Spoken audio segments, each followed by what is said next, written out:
Make sure your database is open, My First Database, and so far we've created a hobbies table. Now we're going to create a query to run through this table. So let's say that we wanted to find everybody who has the hobby extreme ironing. So we can expect our answer will have two people in it, Irene Brown and Jim McDonald. So we need to start a query off. So to do a query, you actually create it, and what's going to be useful for you here is this section up here. It's called the ribbon, and it's easy to get lost the first time you look at the ribbon because sometimes you can't find what you're looking for. First thing to try, if that's the case, are these tabs up here, and at the moment we're in the Home tab. So you see you have some other tabs: Create, External Data, Database Tools, and you've got Datasheet there. We're going to create a query, so that's going to be in the Create tab. So give that one a click. I have to give that 2 clicks. And to find the query, have a look along here, and you'll see there's a query wizard and query design.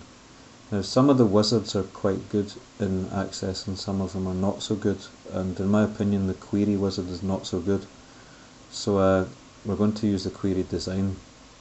Using the query design lets you start from scratch, and it gives you a greater understanding of how to make a query if you use this. So press that button and this window comes up here.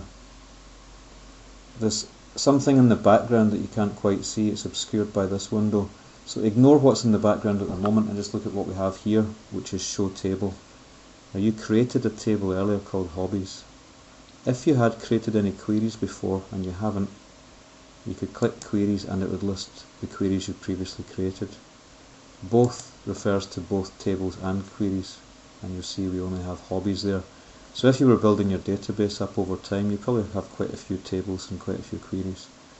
We're only going to have one table in this because it's a flat file database, and remember, a flat file database is just one table. A relational database is 2 or more tables connected, related together. So it's easy for this section because we've only got one choice, the Hobbies table, and we're going to add that into our query with the Add button down there. So press the Add button and the window goes up here. Now if you try and click on this window and work on it, it won't let you, and it's not that obvious why. All you have to do is close this window here, and then this one is something you can work on at this point. We only have 3 field names in here. That's quite unusual, that's very small. And what we need to do is to move them down. Just point your mouse onto first name and hold the button down and drag it down into this first box here where it says Field. And then if you do the same with surname, into the next one, and hobby into the next one. That lets you add your 3 fields into the query grid. Now in this grid you've got the field name, then the table it comes from, and you can see Hobbies there. Sort, so that lets you put your answer in alphabetical order. So let's say you wanted to sort this one by surname. Just move your mouse along in the sort line until it gets to the surname column and then click. You'll see a small arrow appears here. Press that, and let's say we want to do it ascending. Click that. The next line, Show, means do you want this field to appear in your answer, and if it has a tick then yes. I don't really see much point in taking any of these ticks out. And the criteria, that is what are you looking for, and we're looking for the people whose hobby is extreme ironing. So if you follow the criteria line along until you get to the Hobbies, click in there and then type extreme ironing. Now it doesn't matter if you use capitals or small letters here, but it must be spelt the same, and if you've got a space there must be a space. So before we run this query, I'll just recap. We've got first name, surname and hobby. We've had to drag these down into this query grid, and the one thing we're looking for is hobby equal to extreme ironing, and we can expect 2 people to appear in our answer.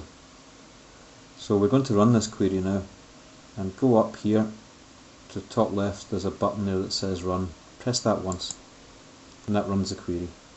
And here are 2 people, Irene Brown, hobby is extreme ironing, and Jim McDonald the same. The query is calling itself query 1 at the moment, and if we close the query it will prompt us for a name. So if you take your mouse over here to this cross, click that cross. Do you want to save the changes to the design of query 1? Say yes. And then it asks you for a name. And let's call this one hobby equals extreme ironing. And then do OK. And what you may have noticed over here is your query has appeared, and that's it. So you're going to build things up in this panel here, the more tables and the more queries and other things that you add to your database. So remember, your database is this one here, my first database, which can contain many tables, many queries, also forms and reports, which we'll look at later. So that's your original table there because I clicked on hobbies. If you click on the query there, two clicks on it, that takes you back to your query. And there you see the hobbies table there, query table there, and they can also build along this way. So that's a simple query. You might want to try some practice. For example, if you go back and look at your hobbies table, you could do a query to find everybody with the surname Smith, or everybody with the first name Eddie, or try and find everybody whose hobby is gardening or underwater darts. Just try that out